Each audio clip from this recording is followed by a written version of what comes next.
It's a hot, muggy July night in New Jersey. And if you haven't been in New Jersey in July, you don't know muggy. Everything sticks to you. All the windows are open, the fans are going, it doesn't matter. It's awful. It's 9 o'clock at night. I'm sitting there watching television. My mother has left to go to the train station to pick up my father coming home from work. 9 o'clock at night. The later he comes, the more we know how drunk he's going to be. I hear the car pull in the driveway. Mom walks in first and she gives me a look. Don't say a word. And I know it's going to be a tough night.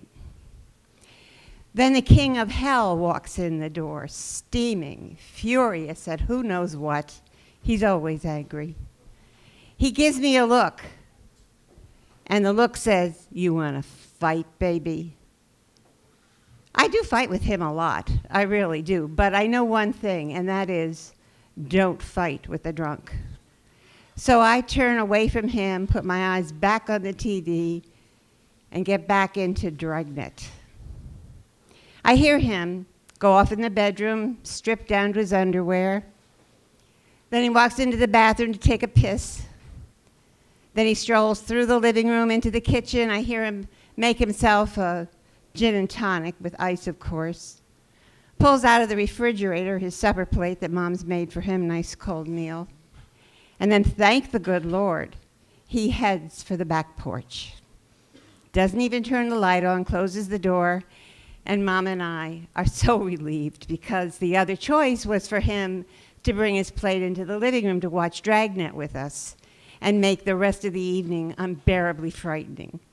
Just because you just don't know. You don't want to say anything because you don't know what might set him off. And I'm sitting there furious, so sick of this man who controls us with a mood. Anytime he's in the house, it's not a good place to be. And I'm so sick of it, but you know what?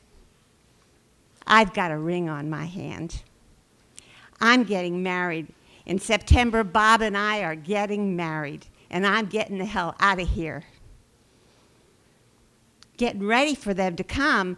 See, Bob is bringing his mother to meet my mother, and they can talk wedding stories and plans.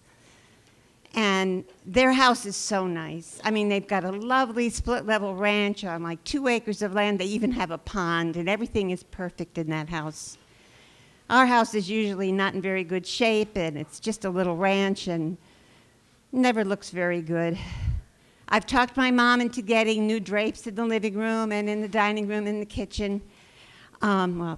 Kitchen curtains. And the most important thing is she got a whole new set of dishes because all of our dishes didn't match.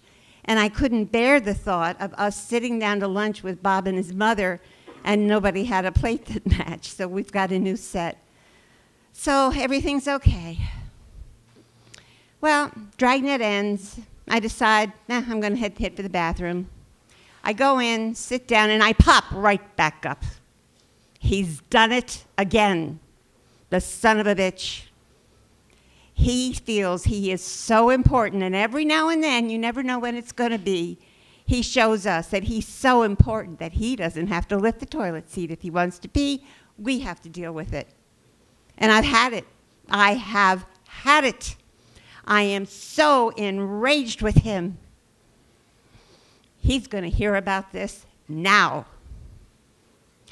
The window of the bathroom opens up to the backyard, just feet away where he's sitting having his supper. I walk over to that window. I get my mouth as close to the screen as I can, and I yell out, "Some fat asses don't even know how to piss right." Ooh, I love that. Where'd I come up with that? That's the best line I ever came up with. I am really proud, but then I also know my mother is shaking in her boots in the living room. What's going to happen now? And I wonder, too. Here we go.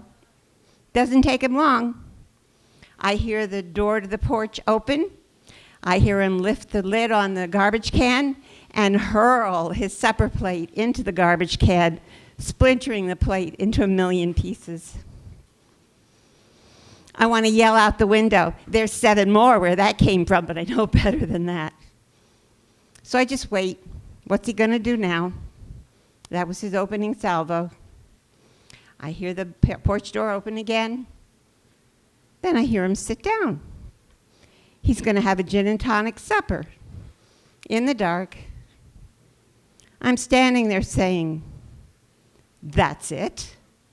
That's all you've got? I don't say this out loud, but it's like, what is this? You're just a great big bully. You scare us to death, but if we stand up to you, you just fold, you cave. Well, I've learned from you, mister. I've learned well. You're not king of hell. I've dethroned you. Now I am queen of hell. Queen of hell. Just in time for my own marriage. Thank you.